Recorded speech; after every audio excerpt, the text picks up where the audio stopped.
Tonight on Klepper's Corner, Donald Trump takes on war, peace, stock markets, town halls, and the papacy, all in just 1 week of social media doom scrolling.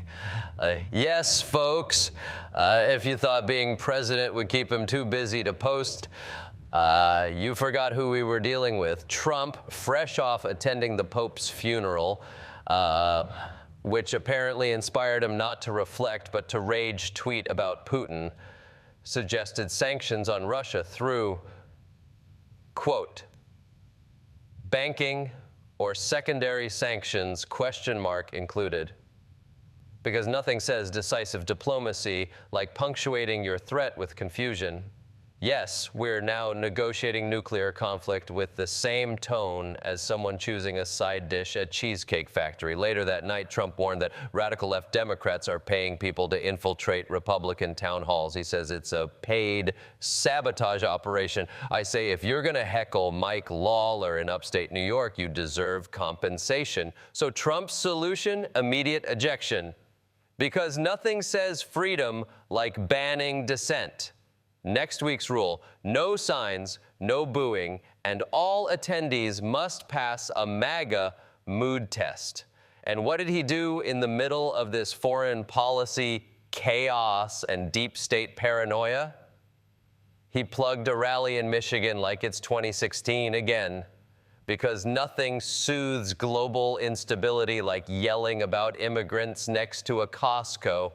Now, on Rally Day, Trump made 3 posts, but no one knows what they said. They've disappeared into the digital void, possibly classified as too weird to archive. Whatever it was, safe bet it involved tariffs, Hunter Biden, and at least one nickname that ends in Einstein. In the transition, sir, you frequently took credit for the stock market highs. You said it was a reflection of how well you were doing in the polls, and then after you were elected, you said the stock market highs were a reflection of how well the transition is going and the American people's confidence in your incoming administration. Now, the stock market's not doing so well, and you're saying that's the Biden stock market, yet you are the president. Can you explain that? Yeah, I'm not taking a credit or discredit for the stock market. When the stock market dipped, Trump blamed Biden. When it dipped under Trump, well, that was a great time to buy. It's like your friend who loses $400 at a casino and says, I'm just setting up a comeback. Trump assured us that the boom is coming, but we have to be patient. The economy is on a magical mystery tour, folks, and the driver's holding a Sharpie instead of a steering wheel. Next up, Trump dropped not 1 but 2 link-only posts. No text, no context, just links. Were they to a press release, a song, a camel video? We'll never know, but that's what makes it presidential now. Cryptic influencer energy coming soon. Truth Social drops now with album art. And finally, the pièce de résistance. Trump posted an AI-generated image of himself as the Pope, because nothing honors the death of a holy man like hijacking the robes for cosplay clout. This image was posted by a sitting U.S. president and then reposted by the White House. We are now officially living in a timeline where the state endorses AI fan art of the commander-in-chief as Pontifex Maximus. So let's recap the week. Trump threatens Putin with sanctions that sound like an SAT word list, claims the left is paying for booze, invites people to Michigan like it's a tailgate, posts mystery links like a boomer hacker, and ends the week by becoming the AI Pope of woke rage. That's it for this week's Klepper's Corner. Remember, if it sounds like satire, it's probably from his Truth Social account. See you next time, unless I get ejected from a town hall for blinking wrong.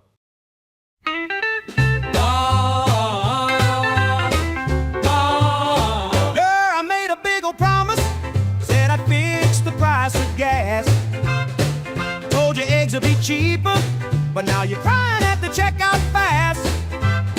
Said I'd be the best, folks, believe me, it's true. Now you're selling your furniture just to buy some stew. Yeah! Ooh, what happened to that? Ooh, I did that. Well, I did that. You thought I'd save your cash, but now your bank account is trash. Oh, I did that. You did that. Oh, no. Remember when I told you gas will be so cheap? Now you're crying at the station. Filling up ain't neat. A carton of eggs. Forget about those. Better start investing in some backyard crows. Get a chicken. Ooh, We blame the Fed, blame the Dems, blame the media too. Blame Hunter, blame windmills. What else can I do?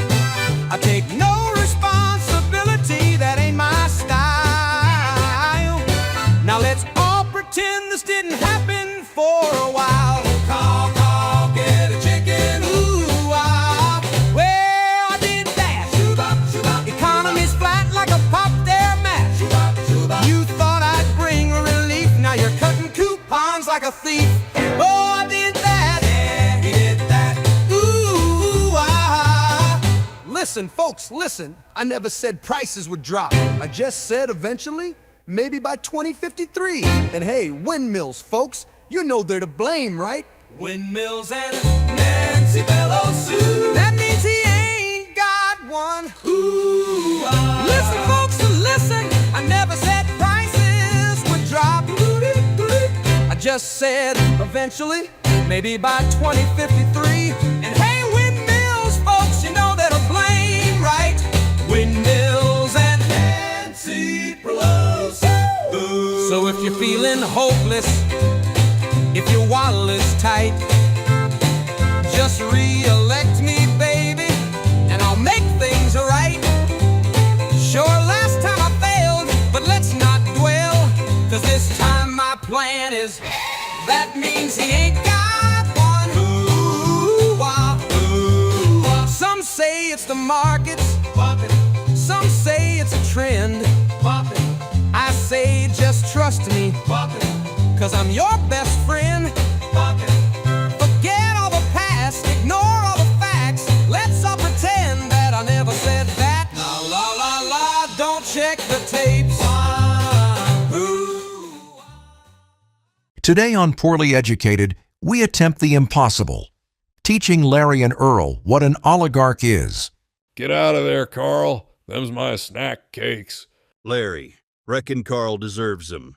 That raccoon's got more hustle than you. Focus, gentlemen. Do you know what an oligarch is? Sounds like one of them dinosaurs, like Oligarchosaurus.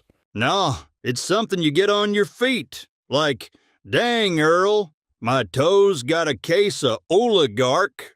Boo, like fungus. Them foot powders never work, Earl. No. An oligarch is a wealthy, powerful individual who influences government and economy. Like Big Jim down at the feed store. He got me to vote for Mayor Darlene 'cause she promised free waffles. Big Jim runs this town with barbecue. Narrator, man's a genius. That's not completely wrong. But oligarchs have billions of dollars, controlling entire countries. Billions? Larry, you owe me $10 from last week. We could have been oligarchs if you paid up. Wait, Earl. If we get rich, do we get cool hats? 'Cause I'm in if there's a hat involved. Step 1. Make our own money. I call it Earl Bucks. What about Larry Loot? Rolls off the tongue. Who's gonna trust a dude who traded his truck for moonshine and scratch-offs? Hey, I won a free corn dog that day. You can't just print fake money. Sure you can. Earl, Terry's got that printer he stole from his ex-wife. We make bills, slap my face on it. Boom, currency. Look at that mug. That's Wall Street material right there. I'll trade you 10 Larry bucks for that beef jerky. This is counterfeiting, also deeply stupid. I promise if elected, every Tuesday becomes nap day. And no pants after 6 p.m. It's the American dream. You're not even running for office. This is your driveway. Politics starts at home, narrator. Learn something. I give up. Reckon being an oligarch's too much work. Yeah, but Carl's living large. Raccoon runs a tighter operation than us. And that, folks, concludes the dumbest lesson in economics known to man.